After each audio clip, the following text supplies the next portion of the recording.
Hello बच्चों, let's see the question. The question says, this question consists of two statements each. So हम इस question में दो statements given है, statement 1 and statement 2. सो हमें बताना है कि क्या हमारी जो ये दोनों स्टेटमेंट्स है ये ट्रू है कि नहीं. अगर ये दोनों स्टेटमेंट्स ट्रू है तो क्या हमारी जो स्टेटमेंट 2 है it is correct explanation of statement 1. सबसे पहली स्टेटमेंट हम देखें तो यहाँ पे हमें कहा गया है कि caesium iodide is sparingly soluble in water. So यहाँ में कहा गया कि क्या ये बहुत ज़्यादा कम सोल्यूबल है. तो अगर हम देखें तो हमें पता है कि जो सीजियम आयन है ये काफ़ी ज़्यादा लार्ज रेडियाई का है. एंड सिमिलरली हमारा जो आयोडीन का भी आयन है it is also in large radii. So ये ज़्यादा बड़े साइज़ के होने के कारण जो इनकी हाइड्रेशन एनर्जी होगी ये बिल्कुल कम होगी, क्योंकि हमें जो पता है hydration energy is inversely proportional to the size. So size ज़्यादा आने के कारण हाइड्रेशन एनर्जी कम हो जाएगी.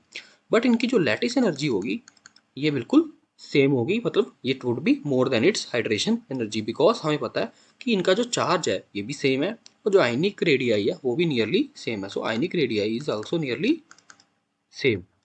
सो इसके कारण जो इनकी लैटिस एनर्जी होगी वो मतलब इसकी वैल्यू थोड़ी ज़्यादा होगी as compare to hydration energy. So हमें पता है कि वाटर में सॉल्युबिलिटी के लिए हमें दोनों कंसेप्ट चाहिए, that is lattice energy and hydration energy. But lattice energy का जो प्रॉपर्टी होती है थोड़ी कम होती है इन सॉल्युबिलिटी ऑफ वाटर में कंसीडर की जाती है, बट हाइड्रेशन एनर्जी की ज़्यादा की जाती है. सो हाइड्रेशन एनर्जी हमारी कम होने के कारण जो हमारा जो सीजियम आयोडाइड है ये कम सॉल्युबल होगा इन वाटर. सो हमारी जो स्टेटमेंट 1 होगी ये बिल्कुल करेक्ट होगी. स्टेटमेंट 2 हम देखें तो इसमें कहा गया कि hydration energy of caesium positive and ion iodide negative ions are higher than the lattice energy. So ये स्टेटमेंट गलत होगी, क्योंकि अभी हमने देखा कि इसकी जो हाइड्रेशन एनर्जी होगी सीजियम आयोडाइड की वो कम होगी. So statement 2 is wrong. So अगर अपने ऑप्शन चेक करें तो हमारा जो सी ऑप्शन होगा ये बिल्कुल करेक्ट होगा.